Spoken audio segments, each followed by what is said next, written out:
ডালটা আমি আধা ঘন্টা ভিজিয়ে রেখেছিলাম, একদম ফুলে একদম টসটস হয়ে গেছে।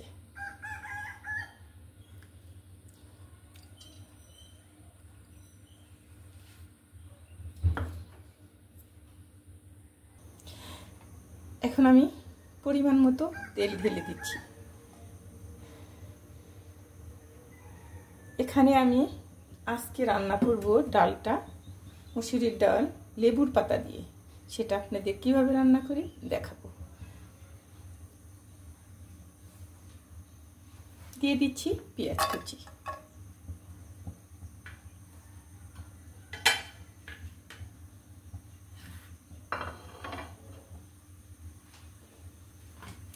দিয়ে দিচ্ছি 3টা শুকনো মরিচ। এটা আমি একটু ভেজে নিব।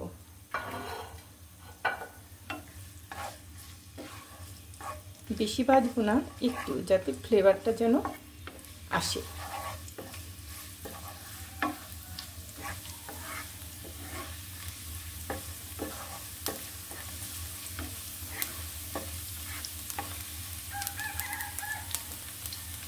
তারপরে দিয়ে দিচ্ছি আমি এখানে পেঁয়াজ কুচি। যে যেরকম পারেন সে ওইভাবেই দিবেন, বেশিও দিতে পারেন কমও দিতে পারেন।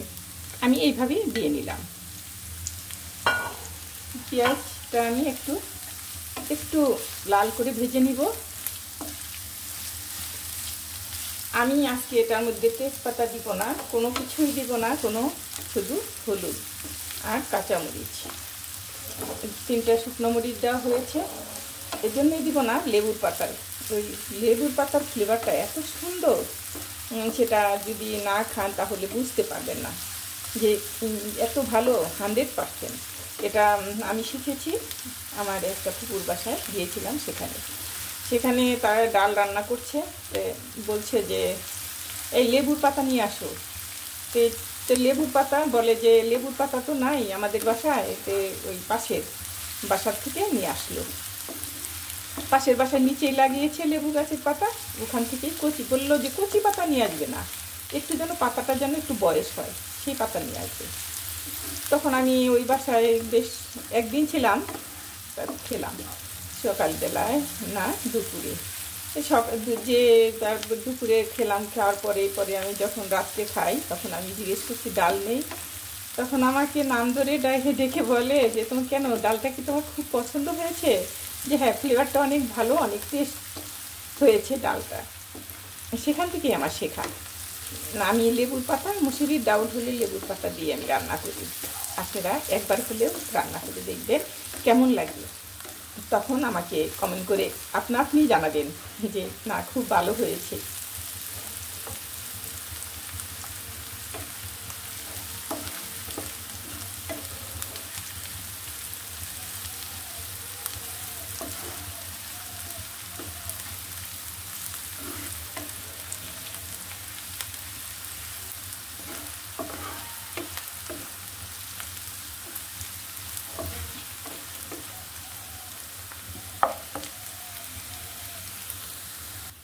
দিয়ে দিচ্ছি পরিমাণ মতো লবণ, যে যেরকম আর কি খাবে সেরকমই দেবে।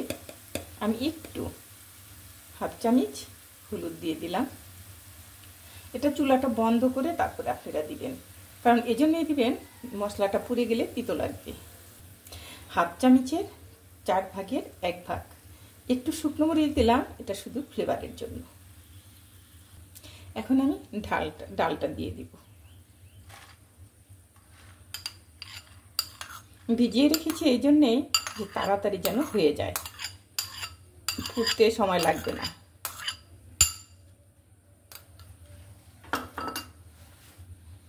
আমি এটাকে এখন নেড়ে নিব। চুলোটা অন করে দিব।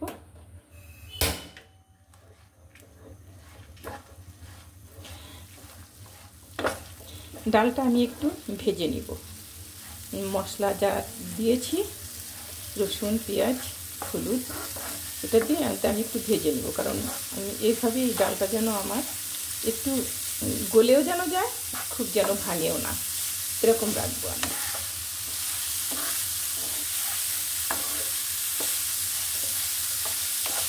এটা হলো নিরামিষ ডাউল, খেতে অনেক মজা।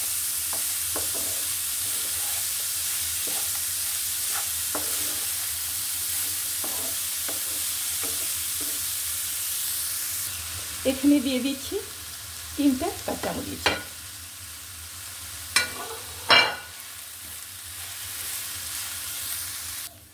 এখন দিয়ে দিব আমি একটু আদা বাটা। আদাটা ফ্রিজ থেকে বের করেছিলাম, কিন্তু অত তাড়াতাড়ি আর কি নরম হয়নি, সেটা একটু গলতে সময় লেগেছে, তার জন্য আমি এখন দিয়ে দিচ্ছি।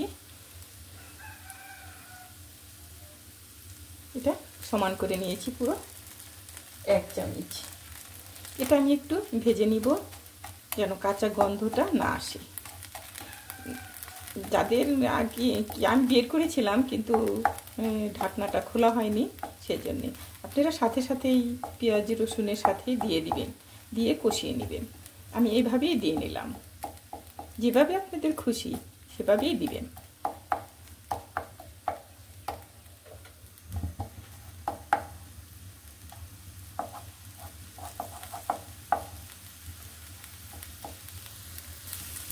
আদা আমার ভাজাটা হয়ে গেছে, দেখুন লেগে আসছে আমার।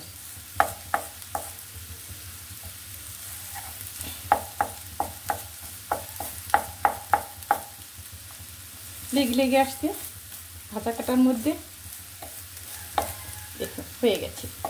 এখন আমি এটা ভালোভাবে মিক্সড করে নিব।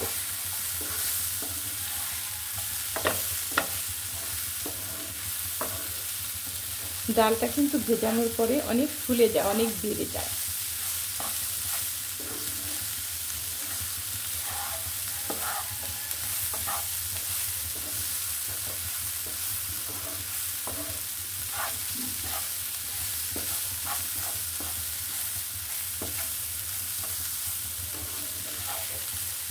আমার ভাজাটা হয়ে গেছে, দেখুন এই যে ফুটে আসছে, ভাজাটা হয়ে গেছে। এখন আমি এখানে পানি অ্যাপ্লাই করব। এখানে আমি সম্বার টম্বার কিচ্ছু দিব না, শুধু এভাবেই পানি দিয়েই রান্না করব।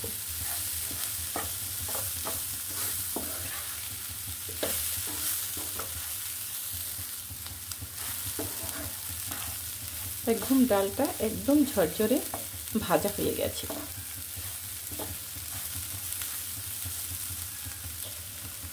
এখন আমি এখানে 2 কাপ পানি অ্যাড করব।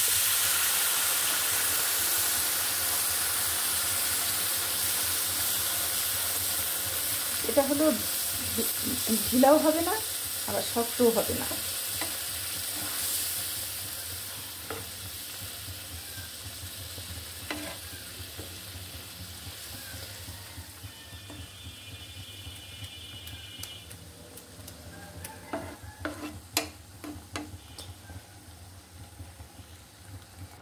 এখন আমি দিয়ে দিব লেবুর পাতা।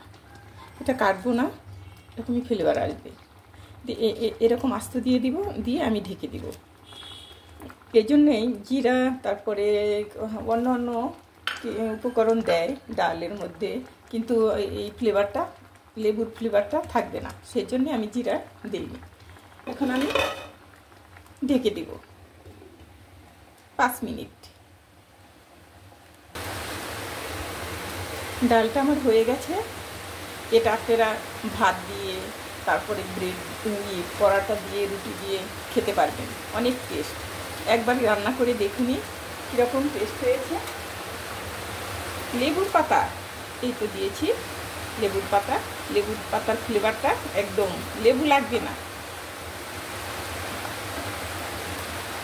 কিছু কাঁচামরিচ দিয়েছি,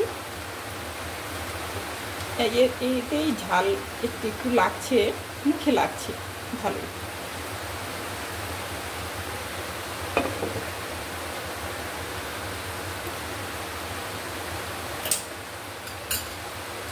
চুলাটা অফ করে দিলাম। ডালটা খেয়ে দেখবেন, অনেক সুস্বাদু হয়েছে, অনেক মজা। একবার খেলে বারবার খেতে ইচ্ছে করবে। এই জন্যেই মিথ্যে নয়, সত্যি কথা। আপনারা ভাত, রুটি, পরাটা যেটা দিয়েই খান না কেন, সবগুলো দিয়েই মজা লাগবে। তারপরে ডাল তো থাকবেই না, ডাল শেষ হয়ে যাবে কিন্তু ভাত থেকে যাবে, পরোটা থেকে যাবে।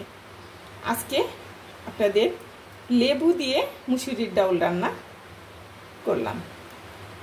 যদি ভালো লাগে তাহলে কমেন্ট লাইক দুটোই করবেন, আর যারা নতুন দেখছেন তারা আমাকে লাইক দিয়ে সাবস্ক্রাইব করে দিবেন। একটা লাইকের অনেক দাম, যদি লাইকটা দেন তাহলে মনে রাখবো হ্যাঁ কি করে আমি আপনাদের ভালো ভালো রেসিপি বা ডেজার্ট বানিয়ে দেখাবো।